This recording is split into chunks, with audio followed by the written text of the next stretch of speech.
میں کئی بار شکیل جمالی کو پڑھتا ہوں تو مجھے بھی بہت چھوٹی چھوٹی بحروں میں بڑی بڑی باتیں اور چھوٹے چھوٹے الفاظ میں جو گہرائی اور گہرائی دکھائی دیتی ہے.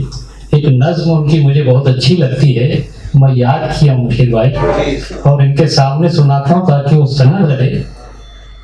یہ اداس رہنے سے, دل پہ جبر سہنے سے, گھر میں بند رہنے سے آس ٹوٹ جاتی ہے, نبض چھوٹ جاتی ہے. دوسری جانب اور دوسری جانب فون بند سمجھتے رہنے سے, فون کرتے رہنے سے, زندگی کے خاکوں میں رنگ بھرتے رہنے سے نیند خوب آتی ہے, موڈ ٹھیک رہتا ہے. یہ شکیل جمالی اس سے اچھے انداز میں پڑھتے ہیں. میں تو بس ایسے ہی بہت پیاری شخصیت ان دنوں ممبئی والوں کے لیے بہت بڑی بات ہے. جب تک آپ ممبئی میں رہیں گے ہمارے لیے مہمان معزز رہیں گے. میں گزارش کرتا ہوں کہ آپ اپنے خیالات اظہار فرمائیں. بہت شکریہ سہیل صاحب, پٹنکر صاحب, مسز پٹنکر, لتا جی, علاؤدین صاحب اور تمام ہمارے جو عظیم شخصیات, نظام الدین صاحب بیٹھے ہیں, قاسم رحمان صاحب ہیں اور تمام ہمارے دوست.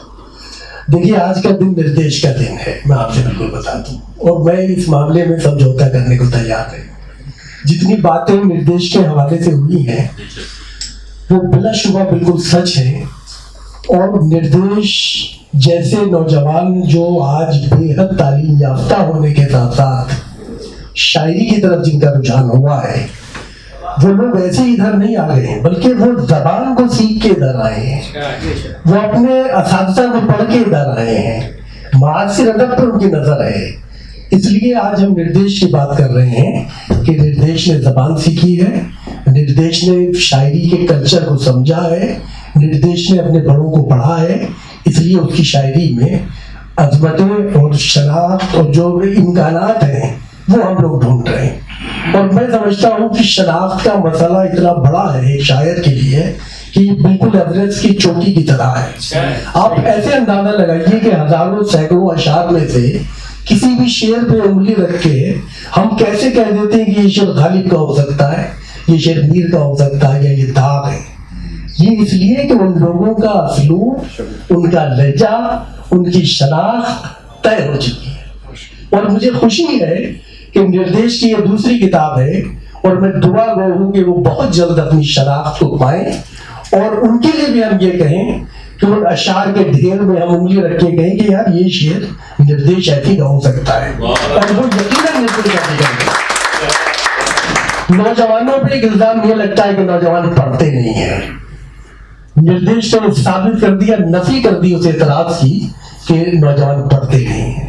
یہ ان کا مطالعہ ہے جو ان کی شاعری میں بول رہا ہے. دوسرا الزام شاعری پہ یہ لگتا ہے, خاص طور سے غزل کی شاعری پہ یہ کہا جاتا ہے کہ ایک موضوع کے ارد گرد ہزارہ اشعار گھوم رہے ہیں.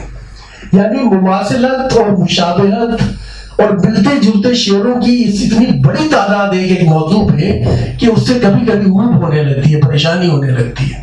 کہ ایک موضوع مثال کے طور پہ آپ دیکھیں کہ دیکھا دتی اٹھا کے کمیگاہ کی طرف اپنے ہی دوستوں سے ملاقات ہو گئی. یہ بڑا پاپولر موضوع ہے شاعری کے لیے, آپ بچیے گئے ان چیزوں سے. اپنے ہی دوستوں سے ملاقات ہو گئی, دوست میزان روایت پہ برابر اترے, میں جو پلٹا تو میری پیٹھ میں خنجر اترے. یہ بھی دیکھیے اسی کا وہی کا ایک معاملہ ہے. اور دیکھیے اسی طرح کے آپ کو سینکڑوں اشعار مل جائیں گے کہ سچ پوچھیے تو ہارنے والا ہی تھا دور, اتنے میں کیا ہوا کہ میرے دوست آ گئے اور میں ہار گیا, میں پریشان ہو گیا. تو یہ ایک ہی موضوع پہ ہزارہ اشعار آپ اگر دیکھنے گننے بیٹھیں گے تو آپ کو مل جائیں گے. یہ دو الزام شاعری پہ لگتے ہیں کہ ایک تو نئے لوگ مطالعہ نہیں کرتے اور دوسرے اردو غزل مشابہت اور مماثلت کی شکار ہے. یہاں نردیش نے اس کو بھی نفی کرنے کی کوشش کی ہے. تو اس نے جیسا بھی راستہ نکالا ہے اپنا راستہ نکالنے کی کوشش کی ہے. ہاں, اور وہ اپنا راستہ نکالنا ہی سب سے بڑی بات ہے. آپ دنیا بھر کو پڑھیے,